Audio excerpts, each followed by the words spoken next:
Okay, guys, welcome back to another Footy Consultancy podcast. Today we have a special guest with us, Mr. Yasar Latif. How you doing, Yasar? Very well, thanks, bro. And yourself? Yeah, I'm well, man. Not too bad. Enjoying the Um, weather? Definitely am, man. It's been difficult. Obviously, as you know, the struggles, man, with fasting at the moment and that, but got Yeah, take each day as it comes. Good, yeah. man. It's a blessing to be alive. Good man, good man. Yeah, so we'll get straight into it, and I'd like to ask you, like, what's your current roles at the moment? Yeah, I mean, what? Well, I think us doing the role with the FA, working as an affiliate tutor for delivering level ones, twos, and supporting some of the B license stuff. Okay, Um, Outside of that, just student, currently doing my masters, yeah, and obviously, I've got my own platform as well, the Coaches Network, where similar to yourself, I've got the podcast, and more recently brought a range of different, I guess, avenues for the platform products, if you like. We've got a coach education pathway going on, yeah, with several seminars, doing a coach mentoring program. Plenty of things in the pipeline as well. So yeah, just content creation, I guess, man. And how have you found it being a coach educator? What have the Yeah, challenges I mean, been? I mean, I've been doing this for about 3 years now. Yeah, For me, there's been a lot of changes, certainly from when maybe myself and yourself went through the qualifications to come through as coaches. yeah, There's been massive changes over the last 10 years, let alone the last five. yeah, Um, and I think for me, it's brilliant. Always going on different courses. I think I've probably done about 40 courses in 3 years. So I've been full on, man. Really trying to get that blend of experience, working in different counties, working with different tutors, and obviously over that course of time, I've probably come across at least maybe 400 different learners. So wow, it's been really good for me to kind of work with different coaches, observe different coaches, support them in their development, because it's an opportunity for me to learn as well. Everyone does things differently. You want to understand different perspectives, and they always talk about football being a game of opinions.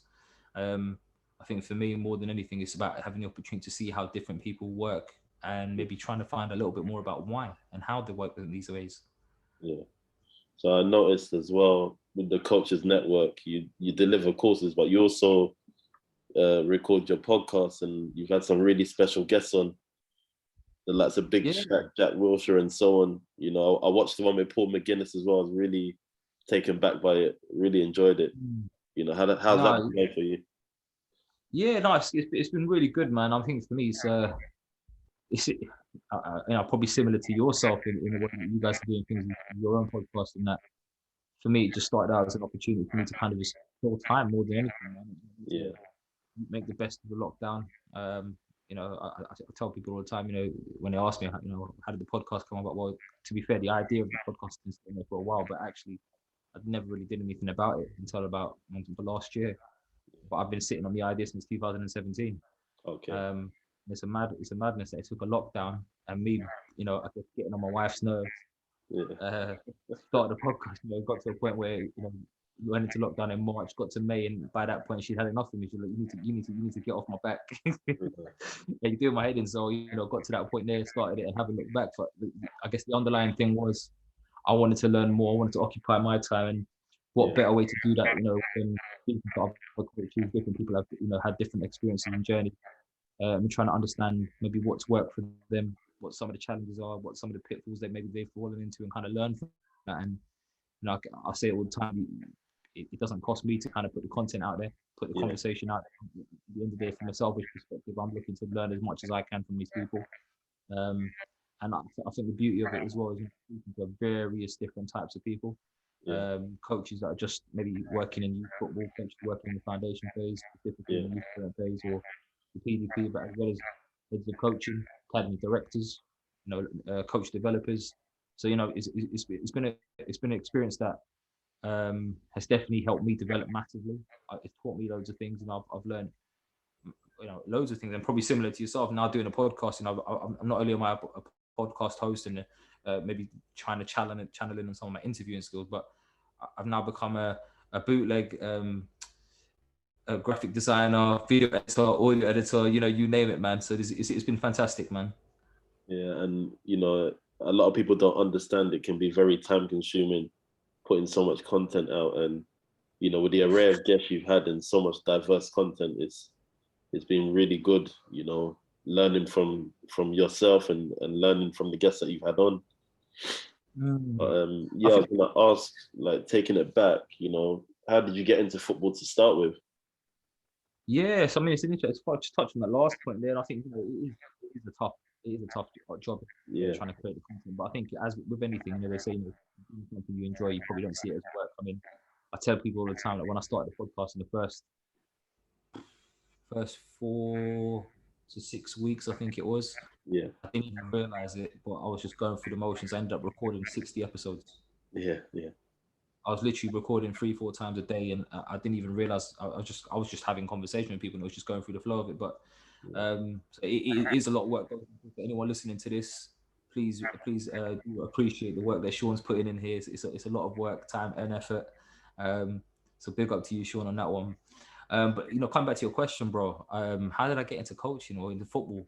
Well, similar to probably yourself, man. Growing up playing football in the streets with I had older siblings, played with my brothers, and then eventually kind of took that to school. And I never really played in a lot of grassroots teams until about 15, 16. At yeah, that point, I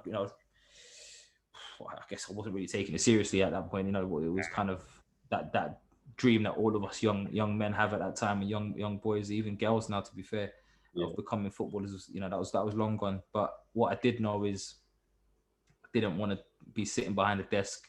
I wanted to be active. So if I take back my first, if I go back to the whole maybe football coaching experiences, my first kind of experience as a coach was, I guess, on work experience in year 11, man. okay, Um, but wasn't sure what I wanted to do. They were trying to help me find somewhere, and then I guess an opportunity popped up with actually Watford, and yeah, going into their community program and shadowing one of their coaches in schools and after school clubs and some of the kicks programs and things like that. So I did that, and that was kind of my real first taste of coaching, if you like. But I yeah, never at that point, I never really kind of thought about it, and I guess at that point, just carry on, finish the work experience, and then playing football. But kind of 16 to 18, went to college again. I knew I didn't want to be stuck behind a desk, and decided that I was going to go to college, do sports related courses. yeah, Finished my first 2 years in college, and then applied for uni. But I don't know why, but or how. Ended up hanging around with the wrong people, if you like. yeah, Um, got to 18, and I got, landed myself in some trouble. But at that time, I'd also applied for uni, so got to 18 and got caught up with some stuff. Ended up actually with a criminal record at the time, so uh, it was I guess a bit of a crossroad for me, if you like. yeah, And from kind of like 15, 16 onwards, I'd always been encouraged to maybe think about going into a coaching path because I had a passion for the game, probably yeah, similar to yourself. yeah, And what had happened is I got to a crossroad where I'm sitting here, 18, ready to go to uni, but I've also now just been hit with a criminal record, and thinking, what am I going to do here? I've got a decision to make. I can either carry on down this path, or yeah, I can try and shift the direction that I'm going in, if you like. And thankfully for me, I guess, I decided, you know what, let me just take on people's advice for a bit and then go and do that level one that they were mentioning before. yeah, Did the level one, and I can honestly say that I haven't looked back since, man. I guess it was the start of the rest of my life, if you like. Do you know what I mean? yeah, yeah, Um, so yeah, 18 going on 19, got into coaching. Rest is history, man. yeah. So I noticed you've worked for quite a few clubs yourself prior to your current roles. So, you know, you started off at Watford, and where did you end up next? Yeah, I mean, I didn't start at Watford. Well, like I said, it was just a work experience thing Okay. when I was starting out. But if I go back to kind of doing my level one, finish my level one, and I kind of just started in grassroots football, similar to a lot of people, man. I didn't have an ex playing background, if you like.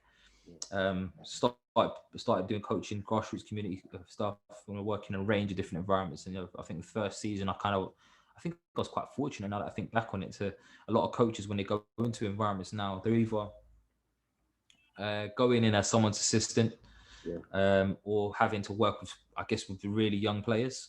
yeah, Um, and I think for me, I kind of in the back of my mind already knew early on that I never really had a big passion for working with, I guess, foundation phase players specifically.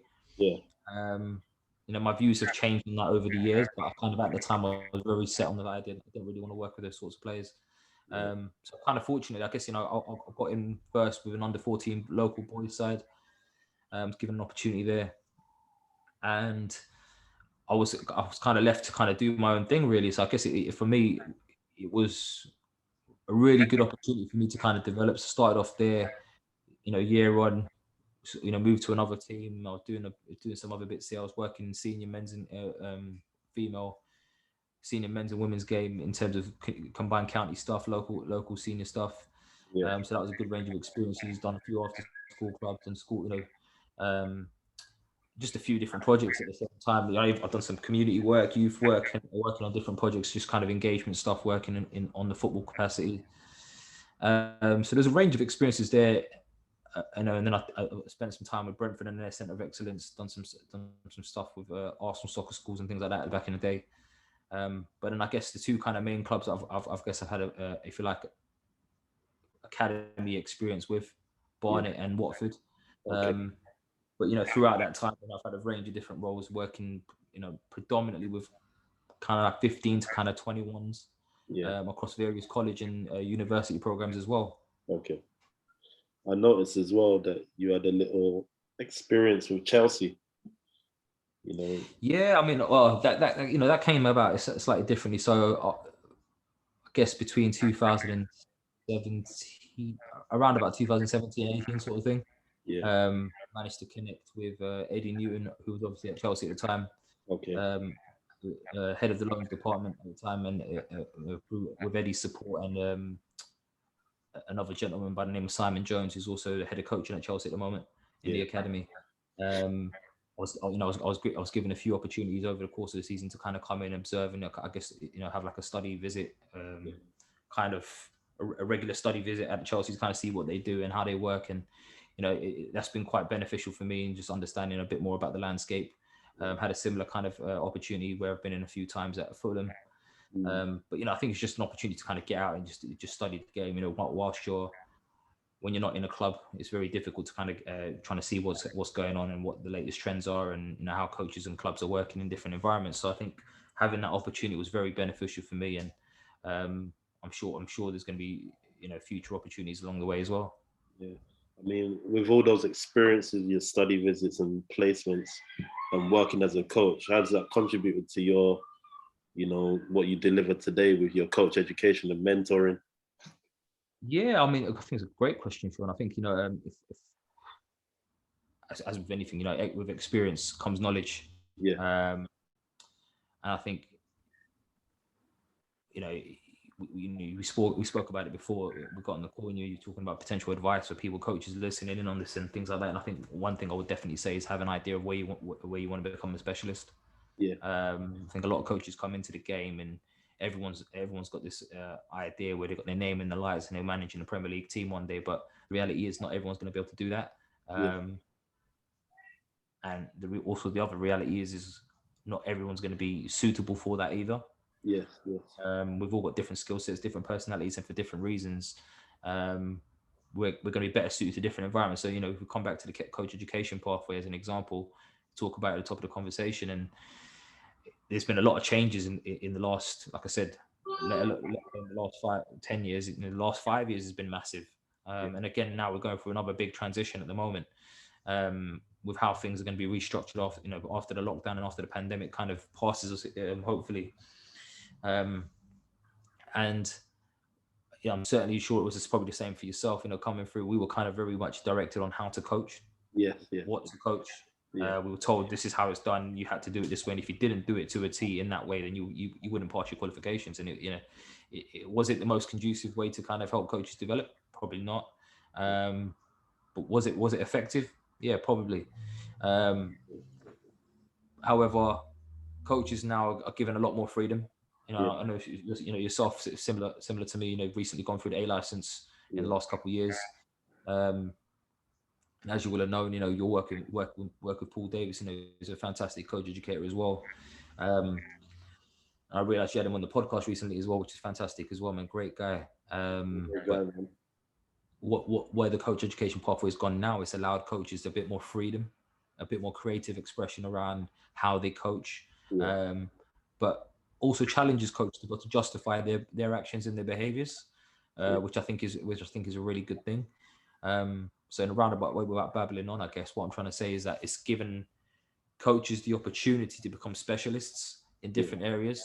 And I think it's probably something coaches should start considering from the moment they get into coaching, and not when they're a few years in. Maybe you might have an area that you want to specialize in. And I guess coming back to your question about those experiences and how it's informed my journey and the coach education pathway that I'm trying to develop for the coaches network, if you like, it's taking those experiences, learning off the conversations and the interactions and the time spent with other coaches and people from the other disciplines within the, I guess, athlete and talent development world, if you like. Yeah.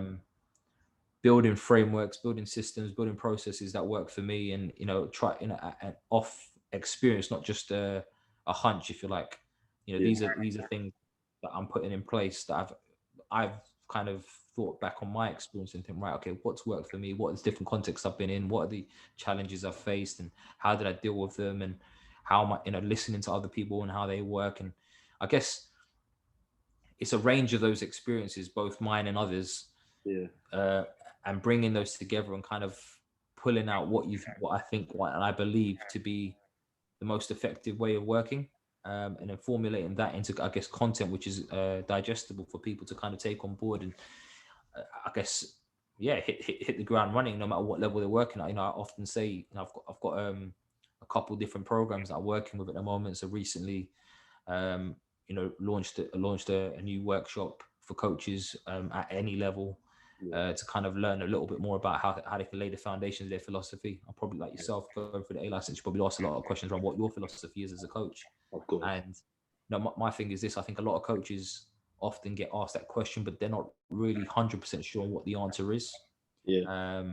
for one reason or another. And I A lot find of more them think is actually, they think it's a complicated question and it's a really simple one. it is, and I think the reason why it's so complex for some people is because they've got all the answers. They just never put pen to paper on it. Yeah. Yeah. They've never actually written it down and said, right, this is my philosophy. And, one of the workshops that I kind of deliver, and I've had amazing feedback from as well, is that is literally a 3-step process to lay in the foundation of your philosophy. And I would recommend that for everyone. And I think that's just one of the things I've kind of put together in terms of the coach education pathway within this platform. But there's a series of different things I'm working on. I've got the coach mentoring program which I'm running now as well. Since I started the podcast, obviously I've been working in the coach education space for the last few years. I've had people that I've been mentoring both internally via the FA and their courses, and also externally away from that. And now that now it's got to a point where I've been getting people messaging me every other week, and is there any mentoring? Is there any mentoring? I'm thinking, well, okay, well, I've only got so much time in my life. Do you know what I mean? Exactly. So I've actually designed a program to kind of support coaches and give it a bit more guidance on that. So come back to your question. There's been a range of experiences I've had, and which definitely have informed some of the content, if not majority of the content, alongside other people's experiences that I'm kind of putting together on the coach education platform. I mean, it's really good that you've kind of continued. Sorry for the noise back there. That's cool, man. I know what it's like, man. This is South London, isn't it? For a moment, I was thinking, is that him or is that me, man? Yeah, I mean, the FA kind of dissolved their mentoring program, and I was one of the few coaches that actually did the course, developing coaches through mentoring and stuff. And yeah, it's a really real shame because a lot of coaches need that advice and support, and it's a good thing that you've continued that program through your own platform. And I really like what you're doing, and I feel like it's something that we're asked questions all the time, and there just needs to be somewhere where people are filtered through to kind of get those answers.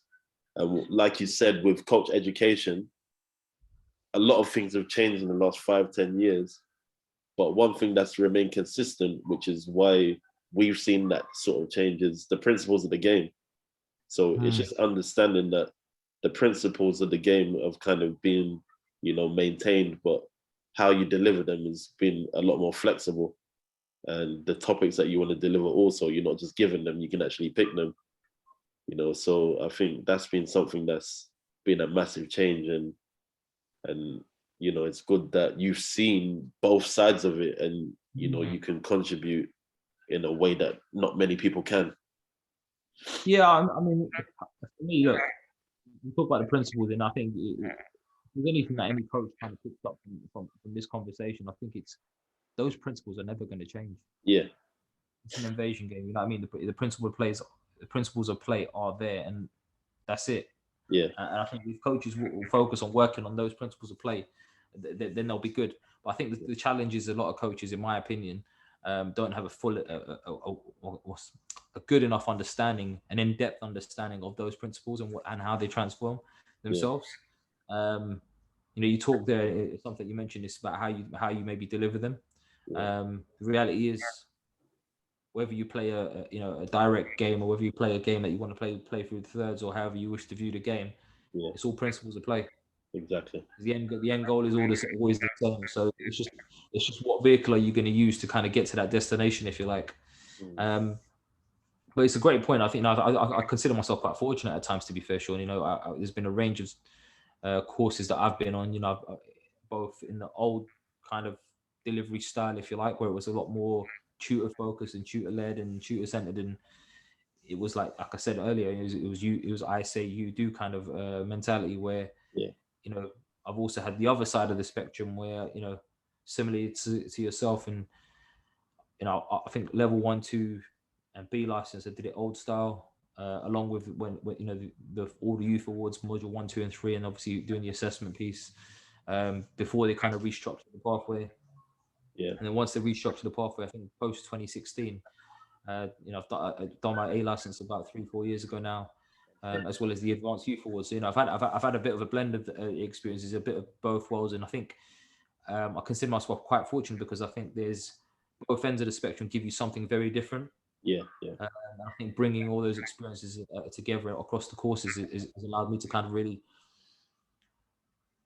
definitely allowed me to have a more holistic approach, but a holistic approach with some substance to it, I think.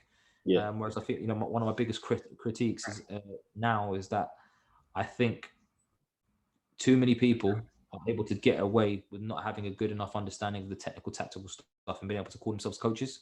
yes, Um, but we've got to remember, it's a technical thing. yeah, So for me, that's the first and foremost most important piece. You need to have the technical underpinning of everything. yeah, But also on that note, is, you know, it's maybe to contradict it a little bit. Is also to say there's not a one size fits all approach. yeah, So I think, definitely. you know, there's definitely pros and cons there. I think no matter what, you have to be competent enough to execute your game, you know, Mm, and a large part of that is the technical side. The other parts of it, the fitness is a given. You have to be fit enough to play at a certain mm, level. It's just a requirement.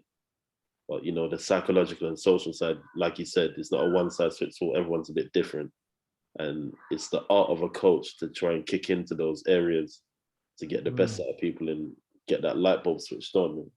You mm. know, you always ask a question often, which is what makes coaching special for you, and I'll flip it back on you. You know, what is it that makes coaching special for you? Yeah, I mean, it's a great question. I mean, um, every Monday, Tuesday morning, I jump on like a mastermind accountability call with some other like-minded people where Yeah, it's just about personal development. And this question came up this morning for me, actually. You know, what about purpose? yeah, You know, people always, you know, use the word purpose. You know, what's your purpose? And you know, how do you is your purpose necessarily something that you can find or something that finds you, if you like? yeah, So coaching for me, like I said, I came into it by accident. yeah, It wasn't something that I kind of was premeditated to say, yeah, I'm going to go into coaching. No, I came into it because I came to it, you know, like I said, I came at a crossroads in my life where I had to make a decision. And I guess the questions I was asking myself, well, what do I enjoy? Well, I enjoy football. yeah, I definitely enjoy football. All right, well, you ain't going to be a player, so what can you do next? yeah. So The you next know, best it was kind of simple as that, really. Uh, you know, you ain't going to be a player. I damn sure I'm not going to be a referee. yeah, Um, so coaching was next on the list. So you know, went to coaching. Like I said, I didn't look back since. And so for me, what's made it special was, and this is something I guess I later realized. I don't do coaching because of my love of the game. Yeah. I don't coach because of my love of the game. In fact, I don't even know if I have the same passion for the game anymore that I did when I first came into it. I initially thought I came into coaching because of the game and because of my love for the game, if you like. But actually, later, what I realized why I stayed in coaching, what really kept me in, and when I realized this, to be fair, was about 2 or 3 years into my coaching journey.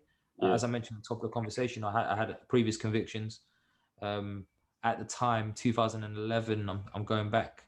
I think it was when the licensed coaches club came into place. Yes, yeah. The FA, and prior to that, there was no centralized FA kind of CRB DBS checks. It was everything was just done with the individual clubs that you're working at. Yeah, that was right. So when the licensed coaches club came out, obviously you had to go and do a centralized FA CRB or DBS check, as it's known now. And then you get your license, you get your little, photo card or whatever it is. And essentially what happened is when I did my first centralized one through the licensed coaches club, it flagged up for the FA to say, right, this person's got CRB convictions and a CRB and whatnot. Yeah. And although the clubs that I was working with at the time were aware of it and they were cool with it, Yeah. the FA basically said, right, we need to investigate this. And in the process of doing that, I ended up with actually a permanent ban from youth football. Really? Yeah. And at that point, I was kind of angry. I was frustrated, man. I've already kind of, dealt with the consequences and the ramifications of my actions from, having a criminal record beforehand. Exactly. And I felt like I was getting punished twice, if you like. Yeah. So basically what happened was, but a lot changed in my life at that time. 12 to 18 months later, I was kind of thinking like, all right, I'm twiddling my thumbs here. Yeah. I'm not really enjoying my life. And I kind of thought, okay, what do I want to do? And I thought, the only thing I kind of felt alive doing was coaching. Yeah. So I said, I've got to kind of fight this. I've got to overturn it. I kind of appealed everything. I managed to get it overturned, and I guess the rest was history. Within the first kind of year of having it overturned, I'd managed to get on my B license. Managed to get my first job in academy football,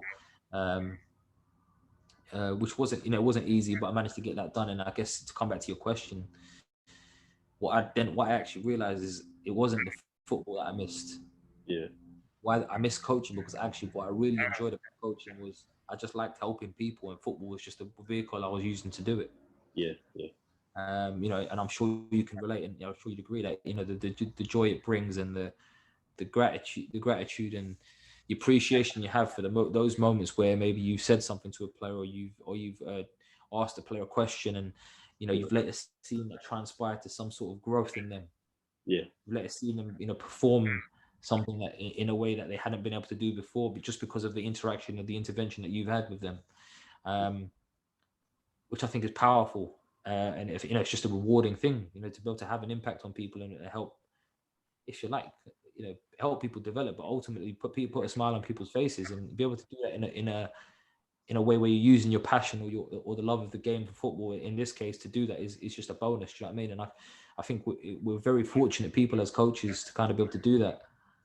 Yeah, I don't think everyone comes to that realization either. And I think, the thing that you're, in a nutshell, you're saying is having the best interest of the people at heart. And when you've got that, that's the game changer, really. But honestly, and I think, as time's gone on, and I think even, and I think that's probably why I've come into coach education and really enjoyed it a lot more. Enjoyed it a lot more than I maybe expected to in the start. For me, it was always like, yeah, let me try my hand in it. Let me see how that feels and the experience I get. And I love coaching. I love coaching, but actually, I just as much I love coach education, and for different reasons. For me, it was a case of, right, I can work with 16 to 20 players and have an impact on them potentially, or I can work with 16 to 20 coaches who have then got 16 to 20 players each. Exactly. And I've, blown my impact apart if there is going to be any. Do you know what I mean? And even if I can only impact one person, it's still more than I was doing before. Do you know what I mean? But to have the potential opportunity to kind of impact that amount of people en masse is incredible. And I consider myself very fortunate and very,